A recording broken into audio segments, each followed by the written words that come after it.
அனைவருக்கும் வணக்கம். நான் ஜோதிடர் தமிழரசன் பேசுகிறேன். இன்றைக்கி நம்ம இந்த வீடியோவில் எதை பற்றி பார்க்க போகிறோன்னா, மாத பலன்கள், மார்ச் மாத ராசி பலன்கள்.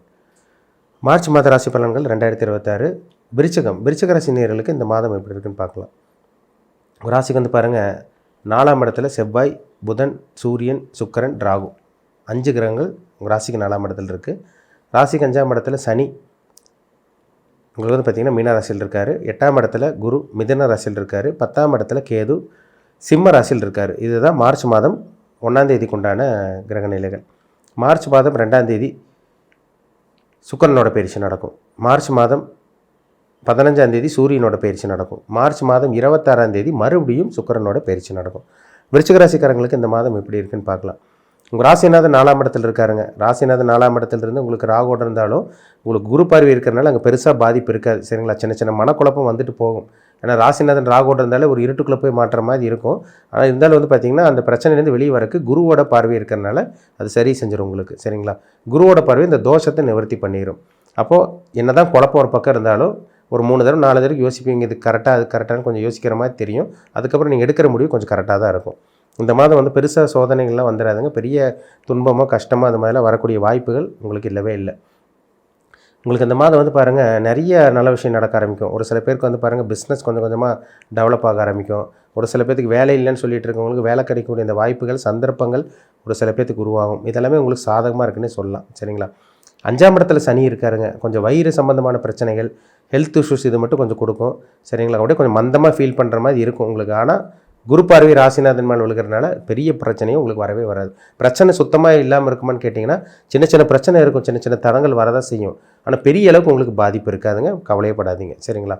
அம்மாவோட உடல் ஆரோக்கியத்தில் மட்டும் கொஞ்சம் பாதிப்பு வருங்க. ஏன்னா செவ்வாய் ராகு 4ஆம் இடத்துல உட்காந்துருக்கிறதுனால உங்களுக்கு தாயாரோட உடல் ஆரோக்கியத்தில், அம்மாவோட உடல் ஆரோக்கியத்தில் மட்டும் சின்ன சின்ன பாதிப்பு வந்துட்டு போகும். அதுவும் குரு பார்வையில் விழுகிறதுனால பெரிய பாதிப்பு உங்களுக்கு கொண்டு போய் விடாது. 6ஆம் இடத்துல வந்து பார்த்திங்கன்னா உங்களுக்கு 6ஆம் அதிபதியே உங்களுக்கு செவ்வாய் தான். அந்த செவ்வாய் உங்களுக்கு 4ஆம் இடத்துல இருக்கார். அது உங்களுக்கு பெரிய அளவுக்கு பாதிப்பு இருக்காதுங்க. நல்ல வேலை கிடைக்கக்கூடிய அந்த சந்தர்ப்பம் செவ்வாய் மேலே குரு பார்வை இருக்கிறதுனால இந்த மாதம் உங்களுக்கு கிடச்சிரும். சரிங்களா? உங்கள் ராசிக்கு வந்து 8ஆம் இடத்துல குரு இருக்கார். அவர் 2ஆம் இடத்தை பார்க்குறாரு. உங்கள் ராசிக்கு 4ஆம் இடத்தையும் பார்த்துடுறாரு. 6ஆம் அதிபதி மேலேயும் ராசிநாதன் மேலேயும் குரு பார்வை விழுகுது. உங்கள் ராசிக்கு வந்து பாருங்கள், குரு வந்து 12ஆம் இடத்தையும் பார்த்துடுறாரு. தனுசு ராசியும் பார்த்துடுறாரு. சரி, உங்களுக்கு தனுசு ராசி குரு பார்க்குறது, உங்களுக்கு துலாம் ராசி குரு பார்த்துருது. அப்போ வெளிநாடு போகக்கூடிய அந்த வாய்ப்பு, அந்த சந்தர்ப்பம் உருவாகும். ஒரு நாடு விட்டு இன்னொரு நாடு போகிறது, உங்கள் கண்ட்ரிலேருந்து இன்னொரு கண்ட்ரிக்கு போகிறது, இல்லை தூர பிரயாணம் பண்ணுறது, உங்கள் ஏரியாவிலேருந்து இன்னொரு ஏரியாவுக்கு போகிறது, லொக்கேஷன் சேஞ்ச் பண்ணுறது, ட்ராவலிங் பண்ணுறது, இந்த மாதிரி விஷயங்கள்லாம் நடக்கக்கூடிய வாய்ப்புகள் இந்த மாதம் சந்தர்ப்பங்கள் உங்களுக்கு நல்லாவே இருக்குன்னு சொல்லலாம். சரிங்களா? 8ஆம் இடத்துல குரு இருந்தாலேங்க வராத சொத்து கைக்கு வரும், பூர்வீக சொத்து கைக்கு வரும், வெளிநாட்டு பிரயாணம் சக்ஸஸ் ஆகும். அதேமாதிரி வந்து பார்த்திங்கன்னா ஷேர் மார்க்கெட் பண்ணிகிட்டு இருக்கவங்க, இந்த லாட்ரி ரேஸ், இந்த ஸ்பெகுலேஷன் இது பண்ணிகிட்டு இருக்கவங்க, பிட்காயின், கிரிப்டோ கரன்சி, இந்த எம்எல்எம் பண்ணிகிட்டு இருக்கவங்களுக்கெல்லாம் விபரீத ராஜயோகமாக இந்த மாதம் சில நல்ல விஷயங்கள் உங்களுக்கு நடக்கக்கூடிய வாய்ப்பு இருக்குது உங்களுக்கு. அதேமாதிரி வந்து பார்த்திங்கன்னா உங்களுக்கு 8ஆம் இடத்துல குரு இருக்கிறதுனால முன்னோர்களோட சொத்து கைக்கு வர்றது, விற்காத சொத்து உங்களுக்கு கைக்கு வர்றது, அதேமாதிரி வந்து பார்த்திங்கன்னா உங்களுக்கு விற்காத சொத்து விற்று உங்களுக்கு பணம் கைக்கு வர்றது, இந்த மாதிரி எல்லா விஷயம் உங்களுக்கு இந்த மாதிரி நடக்கக்கூடிய சந்தர்ப்பங்கள், வாய்ப்புகளை உருவாக்கி தரும். சரிங்களா? இதை பயன்படுத்திக்கிங்க. 5ஆம் இடத்துல சனி இருக்கிறதுனால குழந்தைகளோட ஆரோக்கியத்தில் மட்டும் கொஞ்சம் ஹெல்த் பிரச்சனை வருங்க. சரிங்களா? குழந்தைக்கு ஹெல்த் பிரச்சனை வரும். குழந்தைகளை நினச்சி கொஞ்சம் நீங்கள் வருத்தப்படுற மாதிரி இருக்கும். அதனால் மட்டும் அந்த விஷயத்தில் கொஞ்சம் கவனமாக இருங்க. லவ் பண்ணிகிட்டு இருக்கவங்க கொஞ்சம் கேர்ஃபுல்லாக இருங்க. ஏன்னா மனக்கசப்பு கண்டிப்பாக சனி 5ல் இருக்கிறதுனால கொஞ்சம் கண்டிப்பாக கொடுக்கும். லவ் பண்ணிகிட்டு இருக்கவங்க ரொம்ப ரொம்ப ஜாக்கிரதையாக இருக்கணும். 10ஆம் இடத்துல கேது இருக்கார். 10ஆம் இடத்துல கேது இருந்தால் ஒரு மாற்றத்தை கண்டிப்பாக கொடுக்குங்க. இப்போ பண்ணிகிட்டு இருக்க பிஸ்னஸ் வந்து கொஞ்சம் அடுத்த கட்டத்துக்கு போகும்.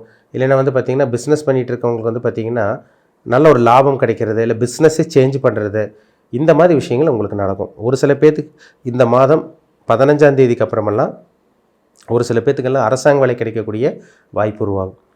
ஒரு சில பேர்த்துக்கெல்லாம் அரசாங்க வேலை கிடைக்கக்கூடிய வாய்ப்பு இந்த மாதம் 15ஆம் தேதிக்கு மேலே உருவாகும். ஒரு சில பேர்த்துக்கு ஆரம்ப பகுதி கிடைக்கிறதுக்கு கூட வாய்ப்பு இருக்குங்க. எல்லாத்துக்கும் கிடையாது. ஒரு சில விருச்சிக ராசிக்காரங்களுக்கு தான், எல்லா பேர்த்துக்கும் கிடையாது. ஏன்னா உங்களுக்கு ராசிக்கு 4ஆம் இடத்துல இருக்க உங்களுக்கு வந்து பார்த்திங்கன்னா சூரியன் குரு பார்வை இருக்கிறதுனால, சூரியனை குரு பார்த்தாலே இந்த கவர்மெண்ட் ஜாபுக்கு தகுதியானவங்கன்னு சொல்லிடலாம். உங்கள் ஜாதகத்துலேயும் சூரியன் நல்லா இருந்து, சிம்ம ராசி நல்லா இருந்து இப்போ இருக்கிறவங்களுக்கெல்லாம் பார்த்திங்கன்னா இந்த மாதம் அரசாங்க வேலை கிடைக்கக்கூடிய வாய்ப்புகள் அதிகப்படியாகவே இருக்குதுன்னு சொன்னாங்க. அப்போ சூரியன் வந்து குரு பார்வை இருக்கிறது உங்களுக்கு பாசிட்டிவ் தான், சாதகமாக தான் இருக்குது உங்களுக்கு. மற்றபடி வந்து பார்த்திங்கன்னா நீங்கள் வேலை தொழிலெல்லாம் பெருசாக பாதிப்பு வராதுங்க. பெரிய பிரச்சனையெல்லாம் உங்களுக்கு கொடுக்கவே கொடுக்காது. சரிங்களா? 50% உங்களுக்கு கரெக்டாக இருக்கீங்க இந்த மாதம். ஒரு 50% மைண்டு குழப்புச்சுன்னா 50% கொஞ்சம் ஸ்டெடியாகிடுவீங்க. ஏன்னா ராசிநாதனை குரு பார்த்துறாரு. அங்கே செவ்வாய் ராகோடு இருந்துச்சுன்னா கம்ப்ளீட்டாக அவுட் ஆக்கி விட்ரும் உங்களுக்கு. ராசிநாதனோட குரு பார்வை மட்டும் இல்லாமல் இருந்துச்சுன்னா மனசு குழப்பமாகும், ஒரு நிம்மதியாக வாழ முடியாது. ஏன்னா பொதுவாகவே விருச்சிக ராசிக்காரங்க குழப்பவாதிங்க தான். ஒரு ஸ்டெடி மைண்டு எடுக்க முடியாது, குழம்பிகிட்டே இருப்பீங்க. அதுவான்னு ஒரு ஆசிலேஷன் மைண்டில் ஒரு குழப்பத்திலே வாழ்ந்துட்டு இருப்பீங்க. இப்போ ராசிநாதன் ராகோடு இருக்கிறது அது ஒரு நெகட்டிவாக இருந்தால் கூட குரு பார்வை இருக்கிறனால ஓரளவு கொஞ்சம் தெளிவு கொடுத்துருவார். ஒரு 50% டல்லாக்குனாலும் மந்தமாக்கினாலும் ஒரு 50% உங்களுக்கு தெளிவு கொண்டு வந்துடுவார். சரிங்களா? அதனால் கவலையே பட வேண்டாம்.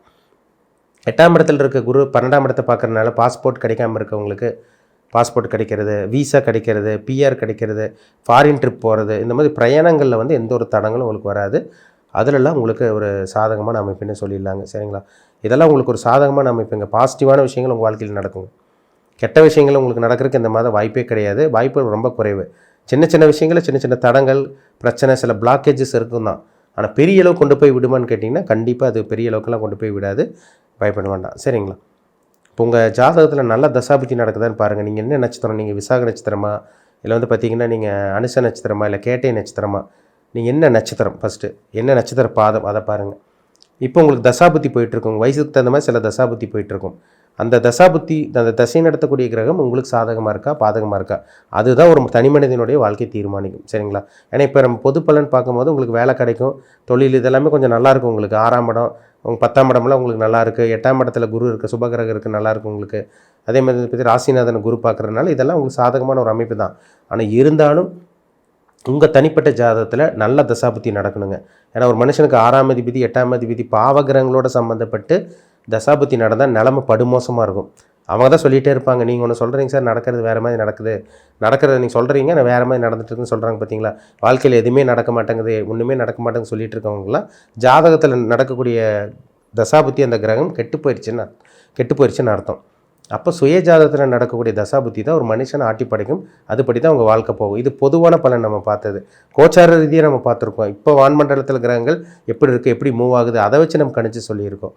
அவங்கவுங்க பிறப்பு ஜாதத்தில் நடக்கக்கூடிய தசாபுத்தி, என்ன லக்னத்தில் பிறந்திருக்கீங்க, லக்னாதிபதியோட நிலைமை என்ன, தசாநாதன் யார், அவர் என்ன சம்மந்தப்படுறாரு, யாரோட சேர்ந்துருக்காங்க, எந்த கிரகங்களால் பார்க்கப்படுது, இதெல்லாமே மேட்ச் பண்ணி பார்த்தா தான் நம்ம துல்லியமாக சொல்ல முடியும். அதனால் உங்கள் தனிப்பட்ட ஜாதகம் பார்த்துக்குங்க, அது ரொம்ப முக்கியம்.